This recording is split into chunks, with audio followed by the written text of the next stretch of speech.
Bonjour à tous, c'est un plaisir de vous accueillir ce soir. Alors tout le monde n'est pas encore arrivé, mais on va quand même commencer. Donc déjà, merci à l'Espace Mendes France de nous accueillir dans le cadre du Festival de la Science, donc qui a lieu du 5 au 13 octobre. Et dans ce cadre-là, il nous a proposé, en partenariat avec le CHU de Poitiers, le pôle santé, très exactement, Intersigne et l'Espace Mendes, donc d'organiser cette présentation tous ensemble. C'est la première fois, l'expérience sera peut-être réitérée. Donc on a réfléchi tous ensemble à la thématique de ce soir et donc nous avons décidé que ça porterait sur le don d'organes. Alors ce n'est pas une conférence exhaustive sur le don d'organes, on va vous donner des bases, une information générale sur le don d'organes. Nous ne sommes pas des spécialistes de la question, donc c'est vraiment pour vous donner une base, des connaissances. Et après, si vous avez envie d'approfondir, vous pouvez aller sur Internet, lire, utiliser tout un tas de supports. Donc ça va durer 30 minutes d'information et puis après il y aura 30 minutes d'échange. Voilà, ça va se faire en 2 temps. Et durant les échanges, chacun pourra s'exprimer et poser des questions. Et donc je me présente, je suis donc Estelle, certains me connaissent d'autres noms, je viens de l'association Intersigne et donc voici 2 personnes membres de l'équipe du pôle santé. Donc oui, mon signe c'est Marie-France, je suis intermédiatrice au pôle santé, au CHU de Poitiers. Et à toi, oui. Donc moi je suis médecin, Jérôme Le Breton. Donc, je suis médecin, Jérôme Le Breton, voici mon signe. Et je travaille à l'hôpital, au CHU. Voilà.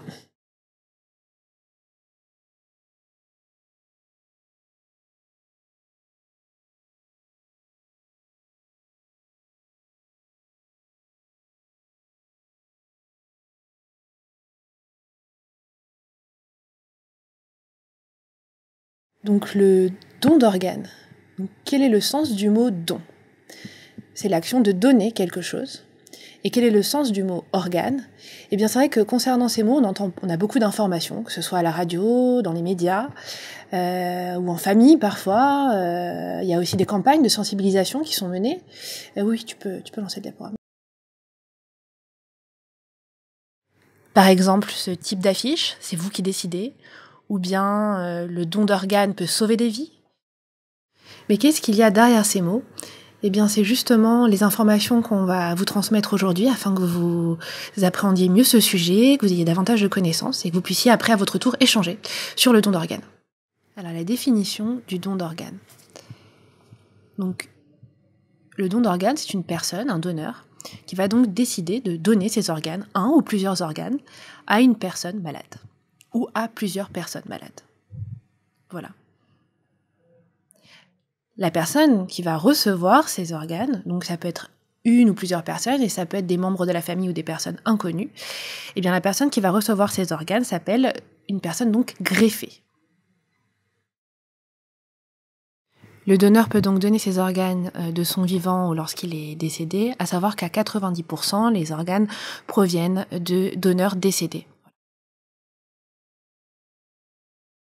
Ah oui, donc concernant les donneurs, il n'y a pas de limite d'âge. Le don d'organes est possible à tout âge, donc de la naissance jusqu'à un âge très avancé.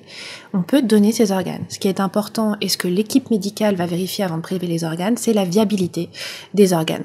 Et si c'est bon, le prélèvement d'organes peut débuter. Mais il n'y a pas de limite d'âge, encore une fois. Ah oui, donc la phrase don d'organes signifie donner vie à plusieurs personnes.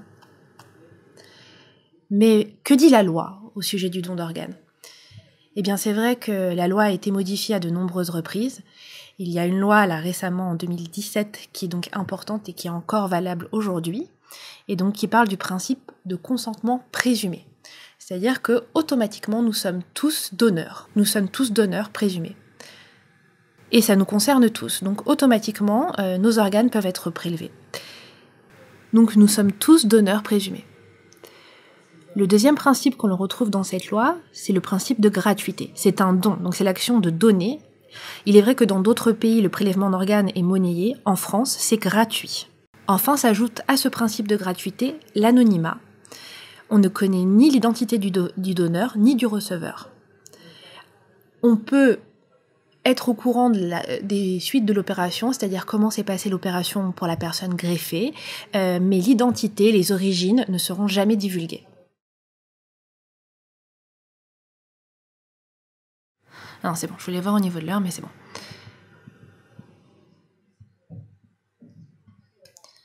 Alors, quelle est la procédure et concrètement, comment fonctionne le don d'organes? Eh bien, c'est Marie-France qui va vous l'expliquer. Et donc, comment passe-t-on de la loi et de la théorie à la manière dont elle est appliquée? Alors, je voudrais juste revenir sur un signe. Le signe pour le principe donc, qui est inscrit sur la loi du consentement présumé, voilà. Donc, c'est-à-dire qu'on est d'accord automatiquement. Moi, j'utilise ce signe-là. Donc, des textes de loi existent depuis très longtemps sur le don d'organes, donc depuis 1887. Ces textes ont été maintes et maintes fois remaniés. Évidemment, l'évolution de la chirurgie est en lien avec ces modifications. C'est donc la loi de janvier 2017 qui inscrit le principe du consentement présumé pour les personnes décédées. Donc on est automatiquement donneur, et certaines personnes d'ailleurs acceptent de même d'être donneur. Donc si vous acceptez d'être donneur, si vous acceptez donc qu'on vous prélève des organes, ce qui est très important dans un premier temps, eh bien c'est d'en discuter avec votre famille, de mettre des mots sur cette situation, d'essayer d'échanger. Au minimum que votre famille ne demeure pas sans être au courant de votre choix et qu'il y ait une trace de cette discussion.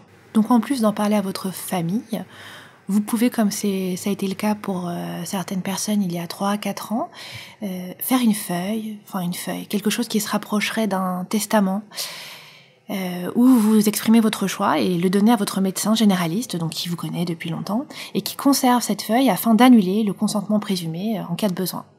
Mais malheureusement, lorsqu'on donne cette feuille, le médecin va le garder dans son bureau, et si la personne a un accident à l'étranger, eh bien le médecin ne sera pas au courant de son décès, et donc ne pourra pas faire valoir son choix. Donc ce qui est important, au minimum, c'est d'en informer sa famille.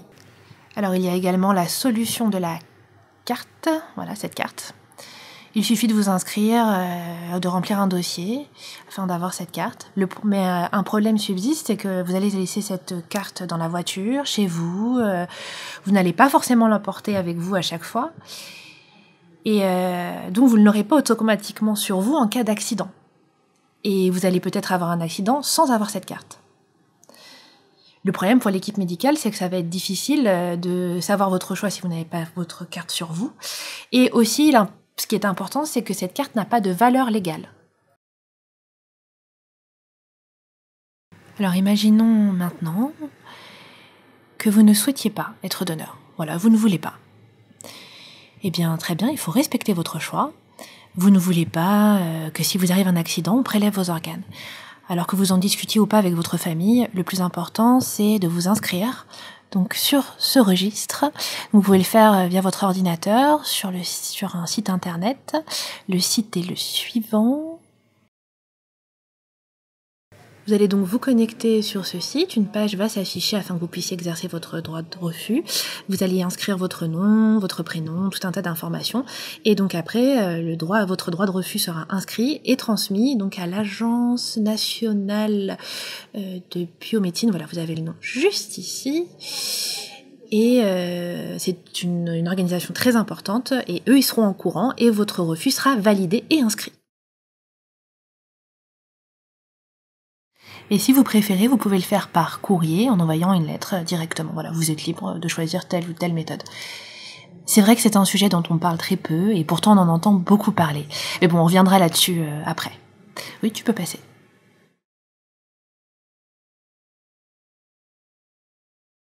Alors concrètement, eh bien certaines personnes ont déjà exprimé leur choix auprès de leur famille, ont déjà exprimé le choix de refuser d'être donneur pour des raisons religieuses ou parce que c'est tabou ou pour tout un tas d'autres raisons ou parce qu'ils ne sont pas prêts ou pour tout un tas de motifs.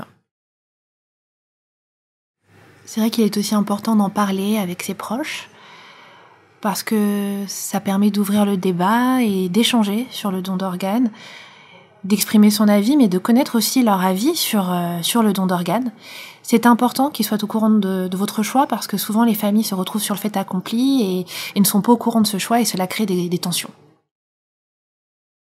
Donc c'est vrai que c'est mieux d'en discuter, de faire preuve d'ouverture d'esprit sur ce sujet et d'avoir comme ça l'avis des autres membres de sa famille. C'est important. Oui, et justement. Donc on va prendre un exemple concret. Si vous avez un accident, lorsque le médecin arrive, donc évidemment il va suivre le principe inscrit dans la loi du consentement présumé, mais tout d'abord aussi ce qu'il va faire c'est d'aller consulter le registre national des refus. Si votre nom est inscrit, eh bien vous n'êtes pas donneur automatiquement. Mais si votre nom n'est pas inscrit, il va contacter vos proches, votre famille, afin de connaître votre choix. Est-ce que vous étiez pour ou contre le don d'organes ? Alors, si l'entourage valide le fait que vous êtes donneur, la procédure peut commencer. S'ils répondent que vous êtes contre, eh bien, c'est annulé. Voilà. Mais en tout cas, il y a toujours ces 2 vérifications afin d'être sûr de la suite de la procédure. Alors, on en discutera après, là, ça va être trop compliqué d'approfondir maintenant. Voilà, on passe à la suivante. Alors, en général, donc concernant les donneurs décédés, l'organe qui est majoritairement prélevé, donc c'est le rein. Donc, ce sont les reins. Voilà, c'est ceux qui sont principalement greffés. Ensuite vient le foie. À savoir qu'avec le foie, on peut donc le diviser et le donner donc à plusieurs receveurs. En fait, le foie a la capacité de se régénérer, un peu comme une fleur en fait, ou une plante. Voilà. C'est vrai que c'est un organe étonnant. Évidemment, il y a ensuite le cœur, les poumons, puis les intestins et le pancréas, mais ce sont des organes beaucoup moins prélevés. Donc on voit qu'il y a quand même de nombreux efforts qui sont faits pour sauver des vies. Alors on peut également greffer les tissus. Qu'est-ce qu'on entend par tissu ? Eh bien au niveau des yeux, ça va être par exemple la cornée. Il y a aussi les os. Par exemple, on peut prélever à une personne de la moelle osseuse et ça va permettre de récupérer donc du tissu. Ça va permettre surtout de sauver des personnes donc qui ont des cancers ou voilà, permettre de sauver des vies. Donc dans les tissus cardiaques, on va également trouver les valves. On peut greffer des valves. Donc comme vous le voyez, il y a tout un tas de tissus que l'on peut greffer. Voilà, moi c'est le signe que j'utilise pour dire tissu. Oui, tu n'as pas encore parlé des veines et des artères. Ah oui, merci à Jérôme de m'y faire penser. Donc tout à fait, on peut également greffer des artères ou des veines. Un peu comme de la plomberie en fin de compte, c'est quelque chose de très étonnant, mais oui, c'est très intéressant. Mais ça permet de sauver de nombreuses vies.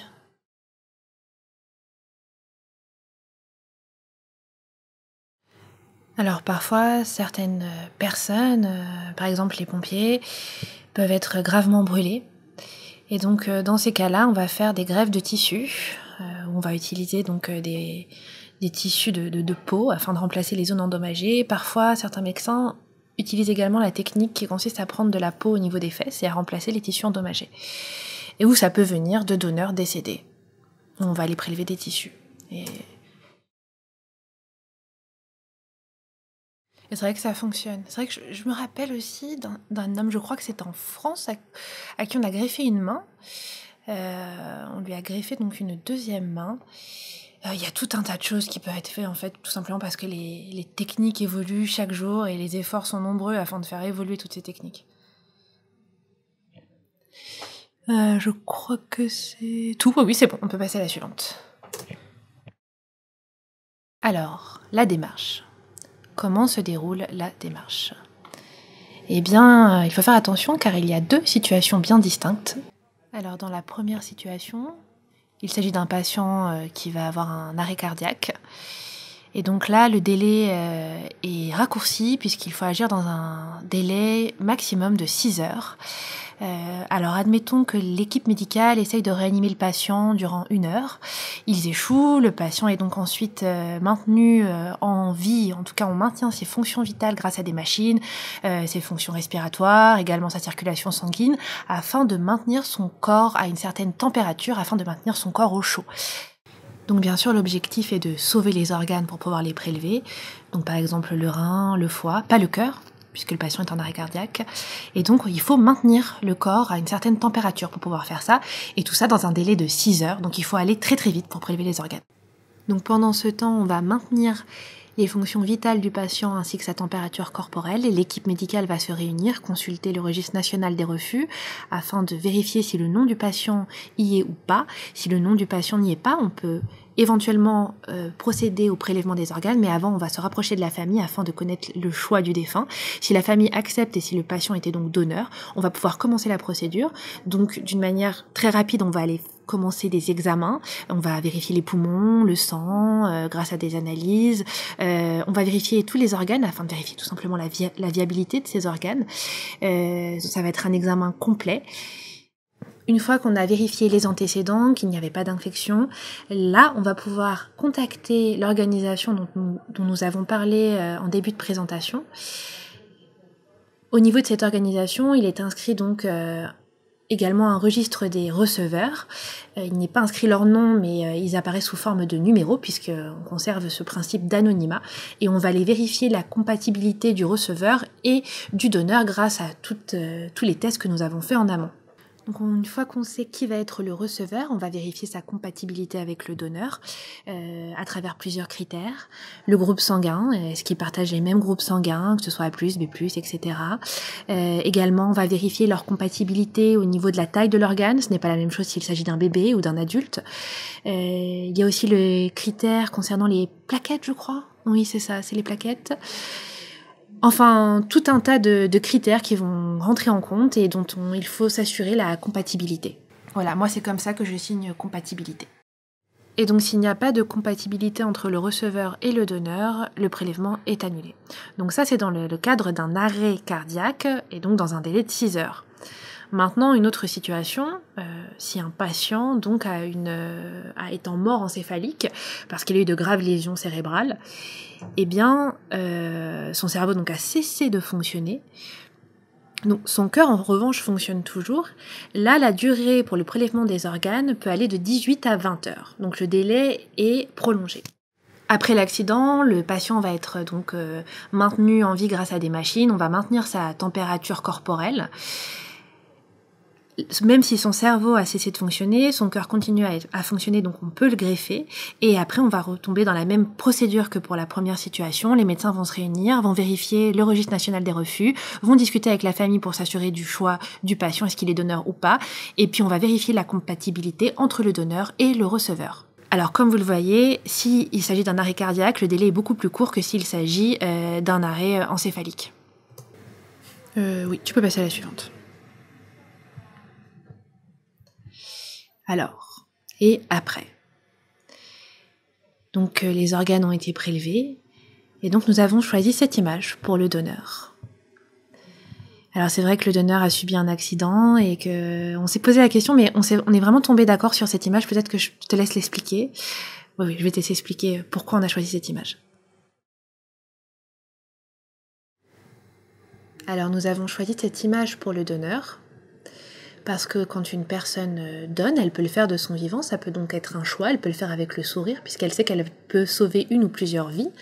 On a choisi également cette image parce que quand les chirurgiens prélèvent les organes, ils vont le faire avec précision et minutie, que ce soit au niveau du prélèvement ou au moment où ils recouent la personne, qu'elle soit morte ou vivante, et ils vont prendre soin à ce que le défunt soit présentable aux yeux de sa famille et que la famille ne puisse pas remarquer qu'il y a eu cette chirurgie.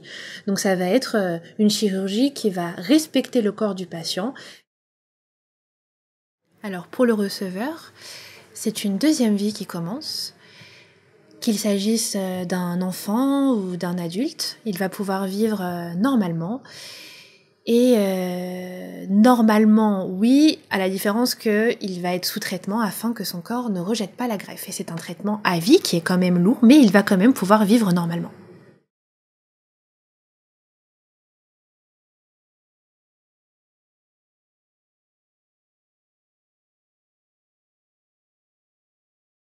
Donc il est aussi important de comprendre le don d'organes à travers des chiffres.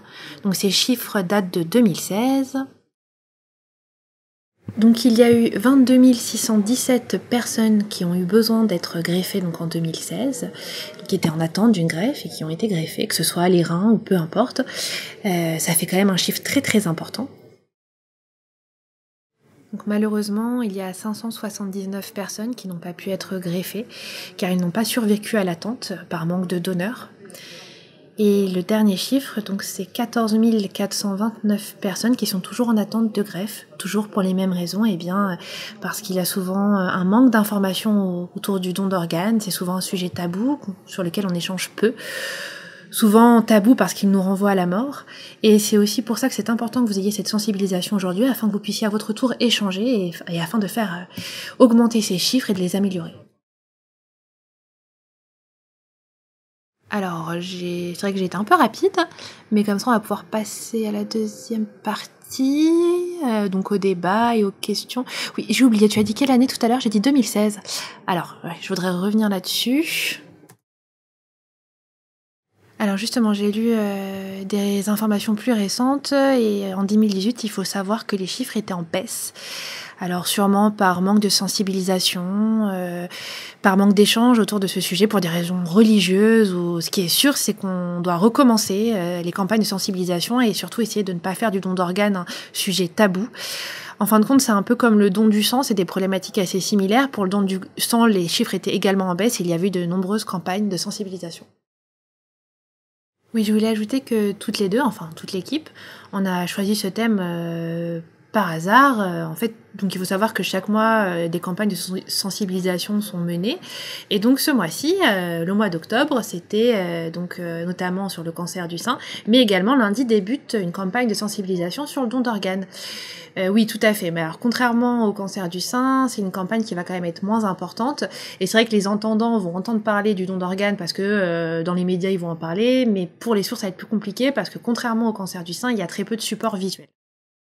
Et donc c'est vrai que l'événement est bien tombé puisque la campagne de sensibilisation débute lundi sur le don d'organes. Voilà, on va pouvoir donc passer aux questions. Alors, je vais peut-être me mettre de l'autre côté pour pouvoir mieux gérer les questions. Oui, voilà, on va passer aux questions. Très bien.